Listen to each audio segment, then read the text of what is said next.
The 2-year bid, that was the longest out of the 4? Yeah. When you got out of the 2 years, how hard was it for you to adjust back into society? It really wasn't hard at all. Like, I got back quick. I ain't gonna say, out of every bid, that was the quickest one because that was the one where I was so motivated, you feel me? Like, that was the bid where I just did where T.I. dropped the Ain't About the Money song. That was in the middle of me doing a 2-year bid and shit, you feel me? So when I came home off that, like I was all the way motivated. I was all the way in. Like, day one, I was already at it. So, like, it was like I never even left for some reason. I don't know. It's just, I don't know if it was a God-given ability to get right back on the streets and start making it happen. That whatever I was doing, it was simple. Did you hear that song while you were locked up? Yeah, I heard it while I was in jail.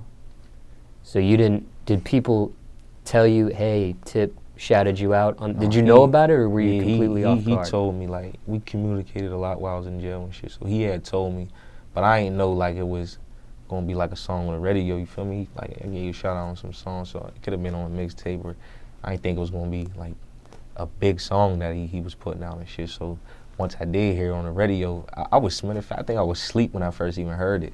And I woke up like, damn, I think I just heard my name and shit, but then calling the crib and motherfuckers like, yo, he just put out this song, he shouted you out, and people let me hear it and shit, so that's how I first started really hearing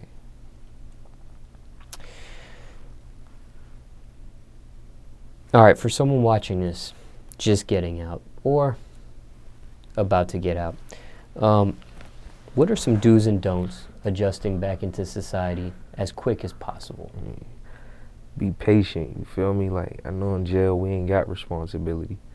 Like, to be honest, jail's easier than the streets. Like, if you ain't got a plan in the streets, jail's easier. You know what I'm saying? That's why I feel like I don't wish jail on nobody, but jail for any way, motherfuckers, you know what I'm saying? You don't got no responsibility. You get fed 3 times a day, you get paid for nothing, they put clothes on your back, they wash your shit for you, you know what I'm saying? But if you could be patient, though, and sit in a cell for however long you had to do that, without nothing, without no bitches, without nothing, you feel me, without your family, I think you could go on the streets, you feel me, and use the same patience. Just sit in the house, get your plan together. I think that's the best way to go about shit. Now, what would you change about the prison system if you could? I mean, I'd change a lot, you know what I'm saying? Like, starting with, like the COs and shit, like certain COs, like, I ain't gonna stuff. If I had a lot of time, if I had, like, a life sentence for 30 to 60 or so, I'd probably be on death row by now, you know what I'm saying? Like, a lot of them guards, they get too crazy, too out of pocket. Like, at the end of the day, motherfucker, like, we live here, y'all go home, y'all get paid at the end of the day, you know what I'm saying? Like, a lot of guards want to bring their attitudes into the jail or show their little motherfucking authority and shit like that, but other than that, I'm saying, that's about it. Something like, give us like a little more motherfucking time to be out the motherfucking cell, shit like that.